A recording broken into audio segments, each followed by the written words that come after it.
কিন্তু মওলা তুমি চাইলে সেকেন্ডের আগেও আমাকে মাফ করে দিতে পারো। আল্লাহ সেই আশা নিয়ে ভরসা নিয়ে তোমার নবী রাহমাতুল লিল আলামিনের ভালোবাসা নিয়ে আল্লাহ তোমার দরবারে এসেছি। আল্লাহ তুমি তো রহমান, তুমি তো রহিম, তুমি তো গফফার, তুমি তো সত্তার, তুমি তো খালিক, তুমি তো মালিক। ও মাওলা তোমার কাছে না চাইলে কার কাছে চাইবো? তোমার কাছে ভিক্ষা না করলে কার কাছে ভিক্ষা করব? মাওলা তুমি না রহমান, তুমি না রহিম, তুমি না ইন্নাল্লাহা আলা কুল্লি শাইইন কাদির। ও মাওলা একটু মাফ করে দাও না। অনুনয়, বিনয়, আদব, ভদ্রতা, মায়া, ভালোবাসা উজাড় করে রবকে ডাকতে থাকেন। যেদিন আপনার ডাকটা প্রেমের ডাকটা রবের কাছে পছন্দ হয়ে যাবে, রব বলবে ইন্নাল্লাহা ইয়াগফিরুয যুনুবা জামিআ বান্দা, তোর সারা জীবনের গুনাহকে আমি মাফ করে দিয়েছি। এবার যখন মোবাইলটা রাখার টাইম হবে তখন রবের দরবারে তওবার মাধ্যমে হাজিরি দিবেন আর মন থেকে বলবেন মাওলা গভীর রাত, অনেকেই ঘুমায় গিয়েছে, কয়েকজন হয়তো জেগে আছে, আমি তোমার দরবারে হাজিরি দিতে আসছি মাওলা, তোমার গোলাম এসেছে, তোমার বান্দা এসেছে, আল্লাহ তোমার দয়া নিতে এসেছে। আল্লাহ আমি জানি তোমাকে আল্লাহ বলে ডাকার মতো পবিত্র জবান আমার কাছে নেই, আমি হারিয়ে ফেলেছি।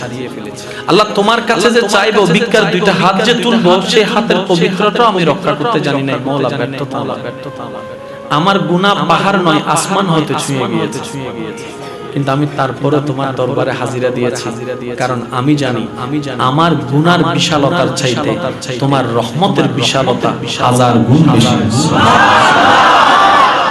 আমি যদি গুনাহকে মাফ করার জন্য একটা গুনার পরিবর্তে একটা সওয়াবের কাজ করতে থাকি, আমার হাজার বছর লেগে যাবে। আমি এত গুনাহ করেছি। এবার একটু কল্পনা করে দেখেন, আপনি এই আমলটা যদি মরণ পর্যন্ত 50 বার করার সুযোগ পান, 50 বারের মধ্যে যদি একবারের একটা তওবা কবুল হয়ে যায়,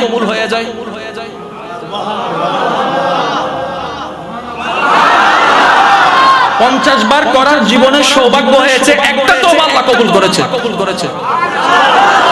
এবার বান্দা হিসেবে রবের দরবারে তওবার মাধ্যমে হাজিরা দিলাম, তো উম্মত হিসেবে নবীর একটা পাওনা আছে না নাই?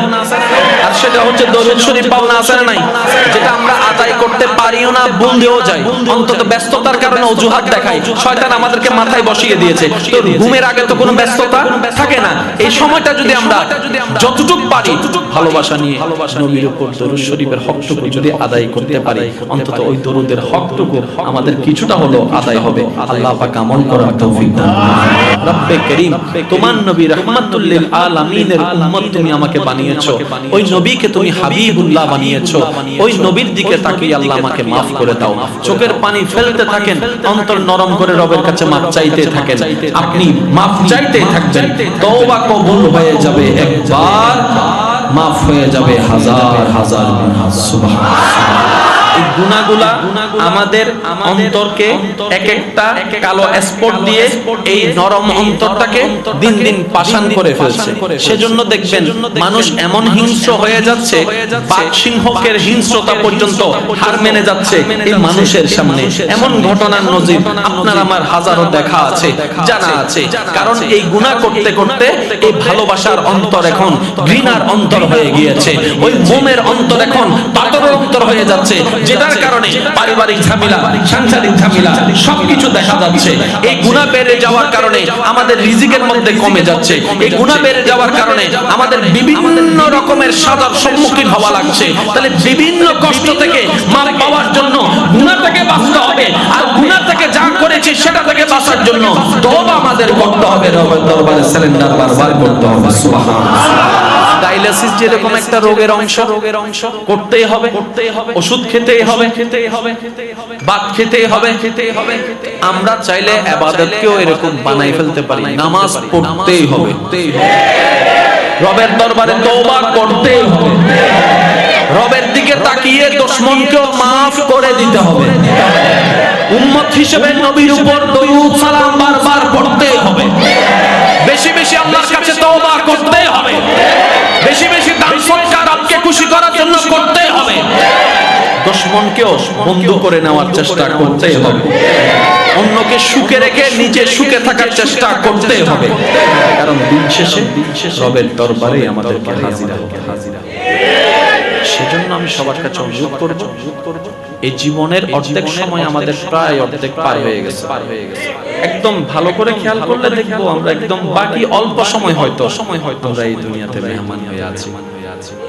কত চোখে দেখা প্রিয় মানুষ, পরিচিত চেহারা আজ অনেক দিন দেখা যাচ্ছে না এই দুনিয়াতে। চোখ খুঁজে বারবার দেখার জন্য দেখবে তো দেখবে কিভাবে সেই চেহারাটা যে মাটির নিচে দাফন হয়ে আছে শত শত দিন ধরে। দেখতে চাইলো তো আর দেখার কোনো সুযোগ নেই। কত বন্ধু, কত বান্ধব, কত আপনজন, কত প্রিয় মুখ, যাদেরকে একসময় আমরা এমন ভাবে ভালোবেসেছি, যারা দুনিয়া থেকে চলে যাওয়ার খবরটা আমাদের অন্তরকে ছিন্ন বিচ্ছিন্ন করে ফেলেছিল।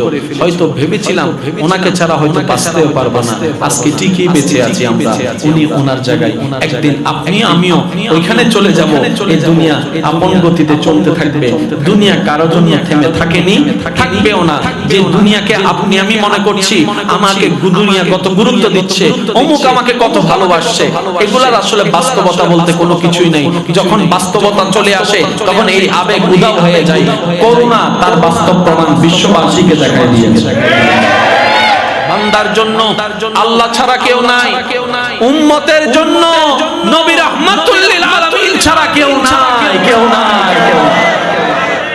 আর এই বাস্তবতা যত দ্রুত মেনে নিতে পারবো, নিজের জীবনে বাস্তবায়ন করতে শুরু করে দেব, আমাদের অগোছালো জীবন তত দ্রুত গোছানো হয়ে যাবে।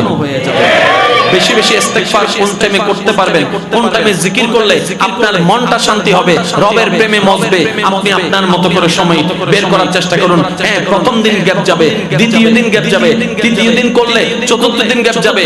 এটা নিয়ে মন ছোট করবেন না, কারণ আপনি এতটুকু মনে রাখতে হবে, বান্দা যখন ভালো কাজে এগোতে থাকে, মিস্টার শয়তান মশাইয়ের পেট কামড়ানো তখন শুরু হতেই থাকে। সে কখনো চায় না বান্দা রবের প্রেমে মশগুল হয়ে যাক, সে আপন জায়গায় চেষ্টা করতে থাকবে। এই জায়গায় আমরা ভুলটা করি কোথায়? একদিন নামাজ পড়লাম, দুই দিন নামাজ পড়লাম, এক ওয়াক্ত যদি গ্যাপ চলে যায় আমরা আবার ডিমোটিভেট হয়ে যাই। নাই রে ভাই, এটা করা যাবে না। যেখানে আপনাকে বান্দা আসবে সেখানে নতুন করে আপনাকে আবার দাঁড়িয়ে যেতে হবে রবের প্রেম নিয়ে। বলেন সুবহানাল্লাহ। শয়তান শয়তানের চেষ্টা করতেই থাকবে যেন আপনি রবের রহমতের দিকে না যান। আপনাকে আপনার চেষ্টা করতে হবে, নবীর মহব্বত অন্তরে নিয়ে আপনাকে আল্লাহর দরবারে যাওয়ার চেষ্টা করতেই হবে। বলেন সুবহানাল্লাহ। আমরা জানি যখন আমরা ওযু করি প্রত্যেকটা অঙ্গে পানি দেওয়ার সাথে সাথে পানিটা শুধু শরীর বেয়ে পড়ে না, সাথে আমাদের গুনাহগুলোও ঝরে যায়, যেগুলো দেখার মতো চোখ আমাদের কাছে নাই। এই ওযুটা যদি আমরা একটু আদব এবং শ্রদ্ধা নিয়ে ভালোবাসা নিয়ে যদি করতে থাকি, 5 মিনিট লাগুক আর 10 মিনিট লাগুক, অন্তত এতটুকু তো বলতে পারি 10টা মিনিট অন্তত গুনাহ থেকে বেঁচেছিলাম জীবনে। তাহলে ওযুটা আমরা পারফেক্টলি করে ফেললাম। এবার আপনি আমি শুতে গেলাম, শোয়ার পরে যা কাজকর্ম আছে, যা কিছু আছে, কারণ শুলে তো আমাদের আর ঘুম আসে না, অনেক কাজকর্ম থাকে, অনেক কাজকর্ম তো থাকে। সমস্ত কাজকর্ম শেষ করে, হ্যাঁ, সমস্ত কাজকর্ম শেষ করে এটা আপনারা গ্রহণ করবেন কি করবেন না সেটা আপনাদের জ্ঞানের এবং পছন্দের ব্যাপার। তবে আমি ছোট্ট ভাই হিসেবে একটা পরামর্শ দিয়েছি, কারণ আপনি দেখেন ওযু করতে 5 মিনিট, তওবা করতে 5 মিনিট, দরুদে 5 মিনিট, মাত্র 15 মিনিটের কাজ। বেশি থেকে বেশি আর 20টা মিনিট যদি রবের জন্য দিতে না পারি, রবের দুনিয়া থেকে আল্লাহ। এবার আসেন, আমাদের কোরআন তেলাওয়াতের একটা হক আছে না নাই? যেটা কোনো না কোনো ভাবে গ্যাপ হয়ে যাচ্ছে। কোরআন তো অন্তত আমাদের কোরআনের সাথে একটা তাসার দরকার আছে, না হয় কাল হাসরের ময়দানে এটা নিয়ে আমরা প্রশ্নবিদ্ধ হব, ঠিক না? সবাই তো আর হাফেজে কোরআন না, সবাই তো আর হাফেজে কোরআন না। সেক্ষেত্রে আমি সবার কাছে অনুরোধ করব, অন্তত রাত্রিবেলা ঘুমানোর আগে আপনার মোবাইল থেকে আপনি শব্দ মোতাবেক সূরা ইয়াসিন, সূরা রহমান প্লে করে শুন। বড় সূরার মধ্যে, আচ্ছা পড়ার একটা হক আছে না? এত বড় সূরা তো আপনাকে পড়তে গেলে শয়তান তো একটু লারবে, ঘুম আসতেছে। একটা কাজ করেন না, কুল হুয়াল্লাহু আহাদ 3 বার পড়ে ফেলেন। কুল হুয়াল্লাহু 3 বার পড়ে ফেলেন, পড়তে তো বেশিক্ষণ লাগবে না। অন্তত আপনার ডেইলি আমলনামার খাতায় কোরআন তেলাওয়াতের সওয়াব হবে, কোরআন শোনারও সওয়াব হবে। সুবহানাল্লাহ। শুধু এতটুকু বলতে চাচ্ছি, আমার ইমানি ভাই বোনদের কাছে এতটুকু প্রেজেন্ট করতে চাচ্ছি, আমাদের যেহেতু রবের কাছে যাওয়া ছাড়া দ্বিতীয় কোনো উপায় নাই, তাহলে আমাদেরকে একটু জীবনের গাড়িতে ব্রেক লাগাতেই হবে, এছাড়া দ্বিতীয় কোনো উপায়। কারণ সবাই চলে গিয়েছে, আমরাও চলে যাব। আল্লাহ পাক আমাদের যাওয়াটা যেন আল্লাহর পছন্দের যাওয়া হয়, আল্লাহর পছন্দ মতো যাওয়া হয়, এরকম একটা যাওয়া যেন আমাদের নসিব হয়। আল্লাহ আমাদের সবাইকে তৌফিক দান করুক। যতই ব্যস্ততা থাকুক, ফাঁকে ফাঁকে নামাজটা আদায় করুন, নামাজ ছাড়বেন না। আর নামাজ মানি সওয়াব নয়, এই কথাটা একটু ক্লিয়ার রাখবেন। নামাজ মানে শুধু পরকালীন মুক্তির সওয়াবের নাম নয়। নামাজ এমন একটা স্ট্যান্ডার্ড লেভেলের ইবাদত, যেটা বান্দার অগোছালো জীবনকে পর্যন্ত গোছানো বানায় দেয়। বান্দার অগোছানো জীবনকে গোছানো বানায় দেয় নামাজ।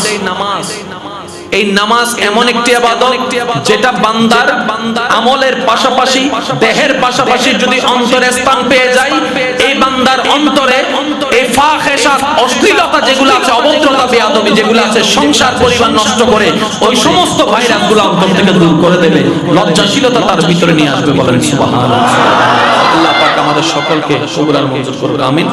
হুজুর তশরিফ এনেছেন, হুজুরের হায়াতে আল্লাহ পাক বরকত দান করুন, আমিন।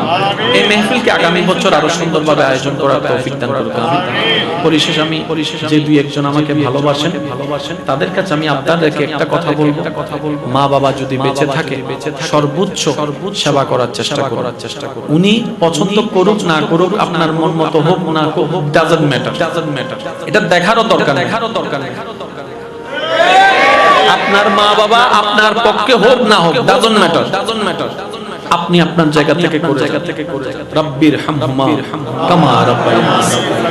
এত সুন্দর একটা দোয়া, সুবহানাল্লাহ। রব্বির হামহুমা কামা রাব্বায়ানি সাগীরা। যখনই হাত তুলবেন রবের দরবারে, রব্বির হামহুমা কামা রাব্বায়ানি সাগীরা।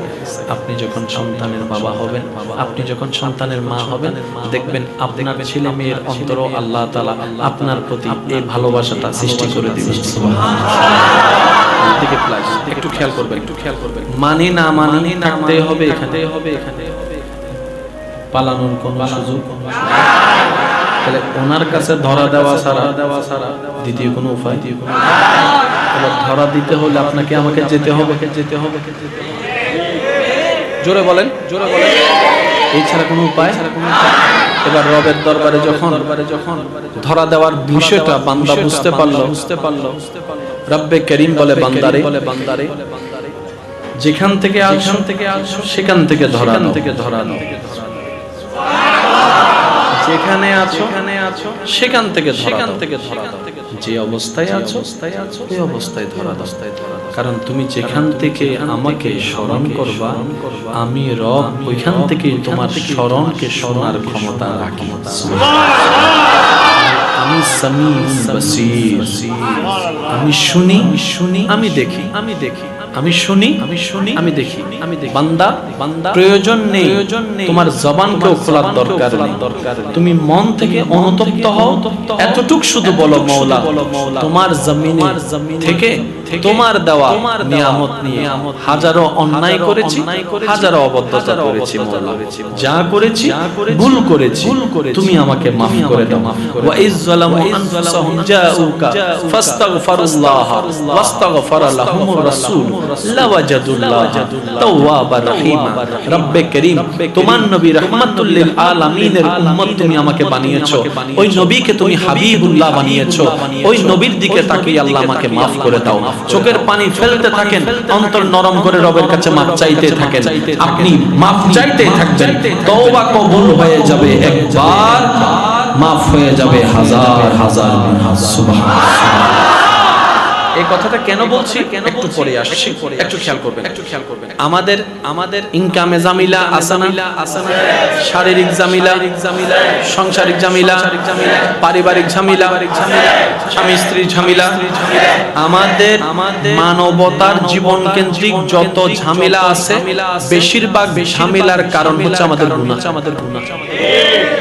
এই গুনাহগুলা আমাদের অন্তরকে এক একটা কালো স্পট দিয়ে এই নরম অন্তরটাকে দিন দিন পাষাণ করে ফেলছে। সেজন্য দেখবেন মানুষ এমন হিংস্র হয়ে যাচ্ছে, বাঘ সিংহকের হিংস্রতা পর্যন্ত হার মেনে যাচ্ছে এই মানুষের সামনে। এমন ঘটনার নজির আপনার আমার হাজারো দেখা আছে, জানা আছে।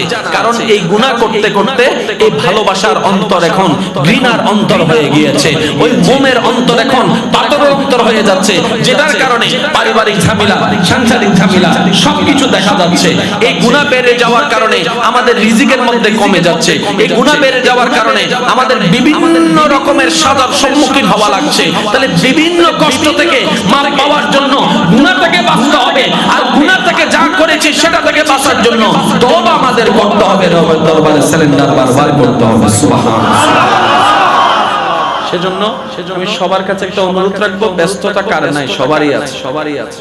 আপনি যতই ব্যস্ততা দেখান, জ্বরের ওষুধ খাবার তো যখন সময় হয় খেতে তো হবে। যতই ব্যস্ত থাকেন, আপনার যদি আল্লাহ মাফ করুক, আল্লাহ না করুক, ডায়ালিসিস করতে হয়, আপনাকে তো করতেই হবে। এটা এখানে না পারেন, আপনাকে ইন্ডিয়া যাই হলো তো করতে হবে। কারণ আছে না, আগে নিজে বাঁচলে পাবেন না, আগে তো নিজে বাঁচতে হবে। তো ডায়ালিসিস যেরকম একটা রোগের অংশ, করতেই হবে, ওষুধ খেতেই হবে, ভাত খেতেই হবে। আমরা চাইলে ইবাদতকেও এরকম বানাই ফেলতে পারি, নামাজ পড়তেই হবে, রবের দরবারে তওবা করতেই হবে, রবের দিকে তাকিয়ে দুশমনকেও মাফ করে দিতে হবে, উম্মত হিসেবে নবীর উপর দরুদ সালাম বারবার পড়তেই হবে, বেশি বেশি আল্লাহর কাছে তওবা করতেই হবে, বেশি বেশি দান সদকা রবকে খুশি করার জন্য করতেই হবে, দুশমনকেও বন্ধু করে নেওয়ার চেষ্টা করতেই হবে, অন্যকে সুখে রেখে নিজে সুখে থাকার চেষ্টা করতেই হবে। কারণ দিন শেষে রবের দরবারে আমাদেরকে হাজিরা। সেজন্য আমি সবার কাছে অনুরোধ করব, এই জীবনের অর্ধেক সময় আমাদের প্রায় অর্ধেক পার হয়ে গেছে। একদম ভালো করে খেয়াল করলে দেখবো আমরা একদম বাকি অল্প সময় হয়তো আমরা এই দুনিয়াতে মেহমান হয়ে আছি। কত চোখে দেখা প্রিয় মানুষ, পরিচিত চেহারা আজ অনেক দিন দেখা যাচ্ছে না এই দুনিয়াতে। চোখ খুঁজে বারবার দেখার জন্য দেখবে কিভাবে সেই চেহারাটা যে মাটির নিচে দাফন হয়ে আছে শত শত দিন ধরে। দেখতে চাইলেও তো আর দেখার কোনো সুযোগ নেই। কত বন্ধু, কত বান্ধব, কত আপনজন, কত প্রিয় মুখ, যাদেরকে একসময় আমরা এমন ভাবে ভালোবেসেছি, যারা দুনিয়ার থেকে চলে যাওয়ার খবরটা আমাদের অন্তরকে ছিন্ন বিচ্ছিন্ন করে ফেলেছিল। হয়তো ভেবেছিলাম ওনাকে ছাড়া হয়তো বাঁচতেও পারবো না, আজকে ঠিকই বেঁচে আছি আমরা, উনি ওনার জায়গায়। একদিন আপনি আমিও ওইখানে চলে যাব। এই দুনিয়া আপন গতিতে চলতে থাকবে। দুনিয়া কারো জন্য থেমে থাকেনি, থাকবেও না। যে দুনিয়াকে আপনি আমি মনে করছি আমাকে দুনিয়া কত গুরুত্ব দিচ্ছে, অমুক আমাকে কত ভালোবাসছে, এগুলার আসলে বাস্তবতা বলতে কোনো কিছুই নাই। যখন বাস্তবতা চলে আসে তখন এই আবেগ উধাও হয়ে যায়। করুণা তার বাস্তব প্রমাণ বিশ্ববাসীকে দেখায় দিয়েছে। বান্দার জন্য আল্লাহ ছাড়া কেউ নাই, উম্মতের জন্য নবী রাহমাতুল লিল আলামিন ছাড়া কেউ নাই। আর এই বাস্তবতা যত দ্রুত মেনে নিতে পারবো, নিজের জীবনে বাস্তবায়ন করতে শুরু করে দেব, আমাদের অগোছালো জীবন তত দ্রুত গোছানো হয়ে যাবে। আল্লাহ পাক আমাদেরকে আমল করার তৌফিক দান করুন। সবাই মিলে একবার দরুদ শরীফ পড়েন, আল্লাহুম্মা সাল্লি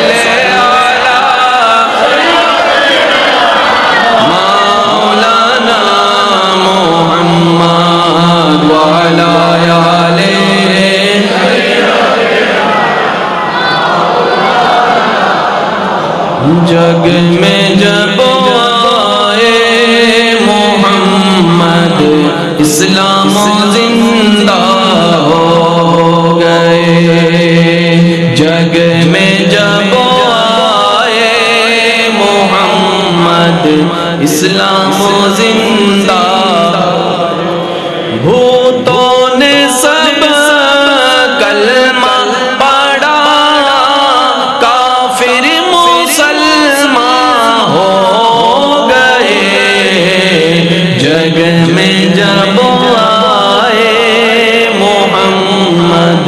ইসলাম জিন্দা।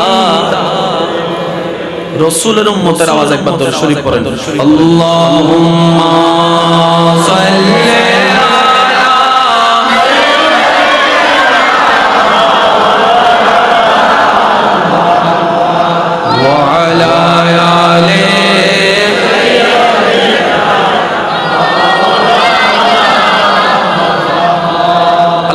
আমাদের দৈনিক তওবা করার তৌফিক দান করুন।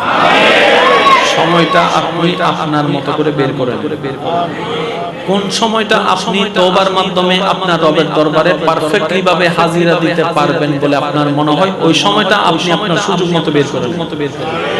কারণ এতটুকু কম্পালসারি, তওবা করতে হবে, তওবার মাধ্যমে হাজিরা দিতে হবে, এছাড়া দ্বিতীয় কোনো উপায়। পরকালে ভালো থাকার জন্য তওবা লাগবে, দুনিয়াতে ভালো থাকার জন্য তওবা লাগবে।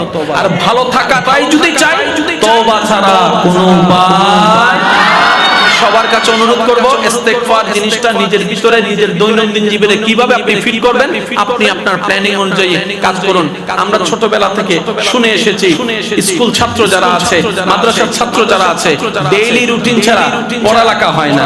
আপনি ব্যবসায়িকদেরকে দেখেন, একটা ডেইলি রুটিন আছে। আমার কাউন্সিলর ভাই এখানে উপস্থিত আছেন, ওনারও একটা ডেইলি রুটিন আছে। প্রত্যেকটা কাজের মধ্যে একটা ডেইলি রুটিন আছে। আফসোস আমাদের জন্য, ইবাদতের ডেইলি রুটিনটা এখনো বানানো আমাদের পক্ষে সম্ভব হয়নি। এই একটা জায়গায় আমরা বারবার ধরা খেয়ে যাচ্ছি। সবকিছুর একটা রুটিন আছে, এটা রুটিন নাই কেন? সেজন্য আমি অনুরোধ করব সবার প্রতি, যেহেতু রবের দরবারে হাজিরা দিতেই হবে, উপায় নাই, বাঁচার কোনো উপায় নাই। সেজন্য অন্তত আপনি আপনার মতো করে দিনের ব্যস্ততাকে সামনে রেখে রবের দরবারে কখন কিভাবে হাজিরা দিবেন, ফরজ নামাজের পাশাপাশি কিভাবে নফল আদায় করবেন, কোরআন তেলাওয়াত কিভাবে করবেন। একদম 10টা সূরা না পারেন, অন্তত 2টা লাইন যেন কোরআন থেকে তেলাওয়াত করতে পারেন, এই সময়টুকু অন্তত বের করতে হবে। বেশি বেশি ইস্তেগফার কোন টাইমে করতে পারবেন, কোন টাইমে জিকির করলে আপনার মনটা শান্তি হবে, রবের প্রেমে মজবে, আপনি আপনার মতো করে সময় বের করার চেষ্টা করুন। হ্যাঁ, প্রথম দিন গ্যাপ যাবে, দ্বিতীয় দিন গ্যাপ যাবে, তৃতীয় দিন করলে চতুর্থ দিন গ্যাপ যাবে। এটা নিয়ে মন ছোট করবেন না, কারণ আপনি এতটুকু মনে রাখতে হবে, বান্দা যখন ভালো কাজে এগোতে থাকে, মিস্টার শয়তান মশাইয়ের পেট কামড়ানো তখন শুরু হতেই থাকে। সে কখনো চায় না বান্দা রবের প্রেমে মশগুল হয়ে যাক, সে আপন জায়গায় চেষ্টা করতে থাকবে। এই জায়গায় আমরা ভুলটা করি কোথায়? একদিন নামাজ পড়লাম, 2 দিন নামাজ পড়লাম, এক ওয়াক্ত যদি গ্যাপ চলে যায়, আমরা আবার ডিমোটিভেট হয়ে যাই। নাই রে ভাই, এটা করা যাবে না। যেখানে আপনাকে বান্দা আসবে, সেখানে নতুন করে আপনাকে আবার দাঁড়িয়ে যেতে হবে রবের প্রেম নিয়ে। বলেন সুবহানাল্লাহ। শয়তানের চেষ্টা করতেই থাকবে যেন আপনি রবের রহমতের দিকে না যান। আপনাকে আপনার চেষ্টা করতে হবে, নবীর মহব্বত অন্তরে নিয়ে আপনাকে আল্লাহর দরবারে যাওয়ার চেষ্টা করতেই হবে। বলেন সুবহানাল্লাহ। আল্লাহ আমাদের সবাইকে আমল করার তৌফিক দান করুন। তবে যদি ভাই হিসাবে আপনি আমার কাছে পরামর্শ চান, আমি শুধু ছোট্ট একটা পরামর্শ দিতে পারি আপনাদের ছোট ভাই হিসেবে। সেটা হচ্ছে রাতে ঘুমানোর আগে ওযু করে শোবেন। দেখেন আপনাদের কেমন লাগে, এটা আপনারা করবেন কি করবেন না সেটা আপনাদের বিবেচনা। তবে আমি ছোট্ট ভাই হিসেবে, অযোগ্য হিসেবে একটা পরামর্শমূলক বলছি, রাতে ঘুমানোর আগে কাজকর্ম সবকিছু যখন শেষ হয়ে যাবে, ওযুটা করে নিন। এবার ওযু করে আপনি শুতে গেলেন। হায়াত মত বিশ্বাস নেই, যে কোনো মুহূর্তে মৃত্যু আসতে পারে। আর সেই মৃত্যুটা যদি ঘুমের মধ্যে হয়, ঘুমটা যদি ওযুর সাথে হয়, নবী রাহমাতুল লিল আলামিনের হাদিসের ছায়াতলে এতটুকু জানতে পারি, ওই মানুষটা ঈমানের সাথে দুনিয়া থেকে মৃত্যুবরণ করেছে। দ্বিতীয় নাম্বার, যে ব্যক্তি ওযু করে ঘুমাবে, সকাল পর্যন্ত তার আমলনামায় নেক আমলের সওয়াব লেখা হবে। তাহলে 2টা বেনিফিট পাচ্ছি মাত্র একটা ওযু। এবার বলেন, ওযুটা করতে আমাদের কয় মিনিট লাগবে? ভালো করে করলে 5G গতির কথা বলি নাই আমি। ভালো করে যদি করি, আদব নিয়ে, শ্রদ্ধা নিয়ে, ভালোবাসা নিয়ে।